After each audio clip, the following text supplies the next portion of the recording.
Alam mo, lagi tinuturo sa akin ni mama kung paano magluto ng iba't ibang like, mga food. Ikaw na rin, tinola. Natry ko na nung magtinola. Tapos, sinigang. Favorite ko talaga yung sinigang. Favorite namin gawin ni mama yung sinigang.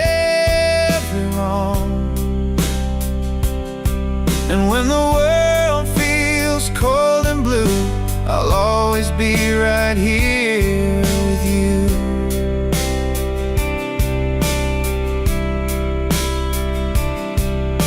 The years may fly. Ay, ikaw po, nagluluto ka din po ba?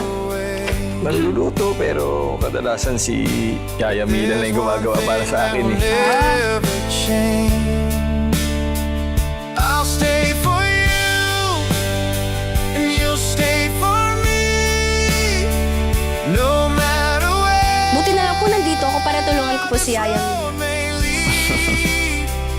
Di mo naman kailangan kasi andyan naman si Yaya Mila para gawin to. Pero salamat ha. Every little while, hold my hand.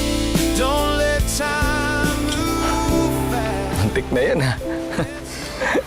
Tatawa ka pa? Ano bang gusto mo ha? Mag-iyakan tayo dito. Para magpakailanman. Hindi.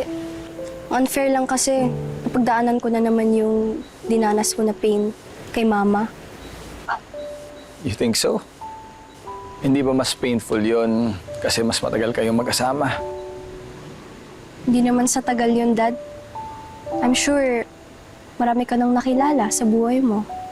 Pero, do you care about them? Do they care about you? Kaya nga salamat.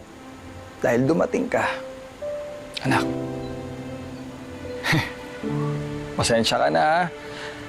Late na tayo nagkakilala.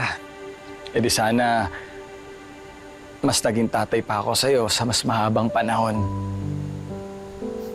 Bakit kasi nauna pa tong sakit ko kaysa sa dahilan para mabuhay ako. Don't worry, Dad. Di ako aalis every step of the way. Salamat anak ha. Sa lahat. Most especially, alam ko na ngayon ang ibig sabihin ng sinasabi nila na live life to the fullest. At ikaw ang nagturo sa akin nun. Salamat. So, paano na yan? Sana naman ako pupulutin. What do you mean? Siyempre, ito ang bahay ko. Ito yung tahanan mo.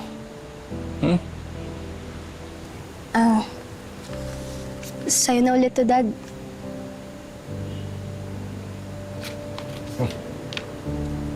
Ano to? Yan yung mga binigay mo sa akin na allowance everyday. Di ko naman yan ginagastos. Ano ka ba, anak? Sa'yo yan, ha? Tago mo na lang kung di mo gagamitin. Dad, di naman to sukatan ng pagiging ama. Ang importante, nandito ka.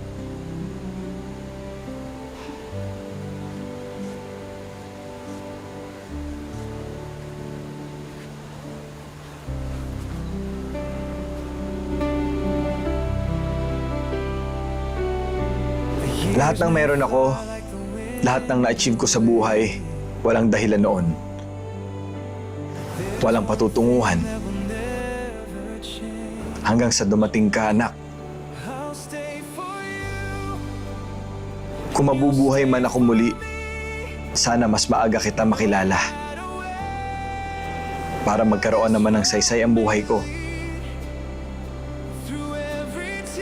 Kasi totoong nagsimula ang lahat nang dumating ka.